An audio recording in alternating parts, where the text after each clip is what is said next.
Hey guys, how you going? Welcome back to Hearns TV, and it's me again, Dan.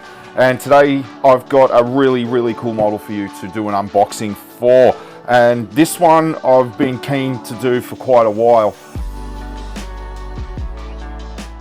But the right kit never really came in. Well, let me rephrase that. The right kit did come in, but people ended up buying it before I got a chance to actually make the video.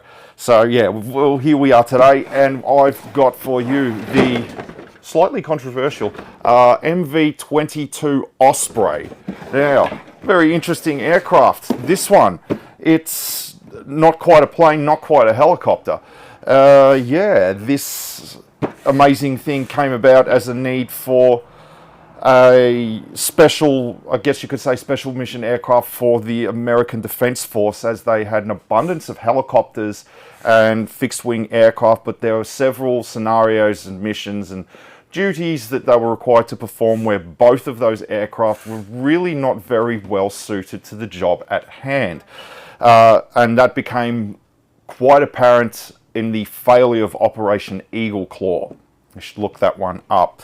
And that's when the Osprey came about. Yeah, and and here we have a fantastic model kit of it. So I'll tell you more about the Osprey as we go along. But yeah, look at this. This is huge. It's a fairly big aircraft too, Hobby Boss, and it's a 48 scale, as you can see, and fantastic box art. You get to see the what a slightly odd looking but still kind of sleek aircraft that the Osprey is. So let's have a look. Okay, so the Osprey actually first flew in, I think, 1987, and then it didn't enter service until the early 2000s. There was a very lengthy developmental period with it, and there was quite a few accidents because it's new emerging technology. So let's have a look what we got. We'll start off with the instructions here. Look at, there it is, black and white, A4 booklet. Hang on, I'll move that. We'll get to that in a second. 1, 2, 3, 4, 5, 6, 7, 8 sprues, and a little bit of photo etch. And here we've got the cockpit coming together. Yeah, look at that. Black and white instructions, easy to follow. Yeah. The interior. There's some pretty big pieces to this one, and yeah, it doesn't look too complex though. Doesn't look like there's going to be a hell of a lot of parts anyway. All right, so that's the instruction. Now let's have a look at this. Color scheme. Yeah. The Osprey is used by the US Marines, the US Navy, the US Air Force, and the Japanese ground self-defense force, which is Army. But it's also being looked at and seriously considered by the French for their amphibious assault carriers. So, and Indonesia is looking at it as well and considering it for operational use with their military. And there you can see top, bottom, and side view of the Osprey. Interesting, big engines. Look at the size of the blades on that. The engines actually tilt upwards, so it can go lift up and down like a helicopter. The Osprey can do a lot of things that other aircraft can't. Like, it can take off vertically and land vertically like a helicopter, but they can go to much higher altitudes. They can go much faster, and they've got much longer endurance, more similar to a fixed-wing aircraft. But it can land and take off vertically, which is something fixed-wing aircraft can't do. And here, let's have a look at the first sprue. Here's the fuselage. Like you see, there's my hands. That's a big aircraft right there. Yeah, and beautiful details, very fine, indented and raised. Wow, the camera's won't really do it quite justice, but yeah, first sprue is excellent. The Osprey, despite the fact that it is quite a large aircraft, about 45% of it is actually made up of composite materials, so it's surprisingly light. It can carry 24 troops, and a total payload of about 15,000 pounds. Yeah. Excellent. Let's move on to the next sprue. Here we have some of the engines. Big, once again, very fine details, very true to form. I'm impressed with this one, Hobby Boss, and more of the fuselage here. This looks to be the interior. Yes, let's have a look at the interior there. And you've got all the interior details along there. Now, one thing about this kit that I like is you have the option of having the engines forward or up. And another thing about the Osprey to save space on the aircraft carriers, that its wings can actually rotate and fold into a straight line. And you can do that with this kit actually. You can have the blades folded in and then you can fold them back out again, and you can rotate the wings unless you glue them into place. But yeah, excellent, excellent. Big powerful engines on this aircraft. When it entered service, they had to retreat the surface of the flight deck on the amphibious carriers because the exhaust from the engines, when they were tilted down, would damage the surface of the flight deck. Let's have a look-see here. These are the wings. Yeah, see the underside there. That's where it attaches to the fuselage, and then the upper part of the wings. Look at that, all of the panels there. All the panels and access ports. Excellent. And there's the air intakes right there for the engines. And this is obviously where attachment points for the kit. Very cool. Now, what else could I tell you about the Osprey? It does have small armament actually. The rear ramp, which is another feature on this kit, the ramp can actually be down or up as well. In the rear ramp you can have either a M250 caliber machine gun or a 3-barrel rotating 50 caliber gun. Immense firepower comes out of that, and there's also the M240 can be mounted near the doors on either side, near the rear of the cockpit. And speaking of the cockpit, here we have it here. The pilot and the co-pilot would sit just in there. Yeah, have all of the buttons and switches. There's some more on the inside. And that looks to be the overhead switches in the cockpit for controlling the aircraft. Excellent details. Excellent. This is a bulkhead. That would sit just behind the pilots there. That would be the door where the pilot and co-pilot walk in, and that leads into the cargo bay area of the aircraft. And there's more of the engine nacelles there.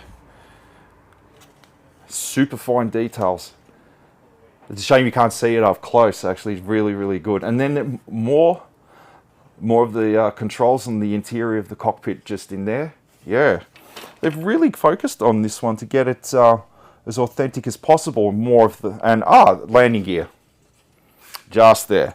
Yeah, and these look to be the wheel wells, I think, on the side where the landing gear is. And there's the that's the side. Yeah, that's the floor and the cargo area in the back, and more parts of the intakes for the engines. And there's the seats there. Now, with the pilot and co-pilot, there's usually a crew of 4, along with the obvious pilot and co-pilot. There's usually 2 engineers, loadmaster, and they also have a secondary duty as gunners as well. And speaking of gunners, I think it was in about 2014, the United States Marines experimented with laser precision-guided missiles and bombs on the Osprey for a potential attack version. And BAE Systems even designed a turret for under the belly for very heavy support fire for ground troops. But I don't think any of those were actually adopted on anything operational, on any of the operational versions of the Osprey. However, they did greatly enhance the optics and guidance systems of the aircraft. Though, yeah, here, guys, is the tail section. of the Osprey. I'm completely in awe of the rivets that they've done on this. Excellent. Yeah, an H-tail to help it with stability in when it's in level flight. Yeah, what else have we got here? Blades, yes. Let's have a look at the blades. Check that out. Big blades on this thing. Yeah, you're going to have to generate a hell of a lot of lift to get such a large, heavy aircraft straight up in the air. And there's one of the... That obviously goes at the front of the engine. That's the cover on the nose of the propeller blades. Look at them. Look how big they are. It's going to have a fairly big diameter on this kit when it's done. There's the connections for the center of where they attach to the center of the center line of the engine. Yeah, here we got like connection. See, that's not too bad there. How it's connected right on the very tip. That's all right as long as it's not, you know, along the side of the blade, because these are quite thin, as you can see. But there and there, yeah, like I've said, I'm not really a fan of that. But, you know, it's got to be done, I'm afraid. And then landing gear, or the wheels, just there. And then more of the same. That's just the engine on the opposite side. Yeah. More of the rotor blades there and more parts of the engine. Just there. Very good. I think the blades are also made out of composite materials as well to help save weight on such a big aircraft. And that's nearly done. Like in there, I didn't want to take it out. I don't like taking the canopy out of the plastic. Maybe I should have actually, because it's covered in polystyrene. But it's on the inside there. There's also landing lights and so on. Photo etch and decals. Yeah, now because this is the MV-22 Osprey. The Air Force version I think is called the CV-22 Osprey. And yeah. There's the decal. There's only decal for the one version, the Marine version.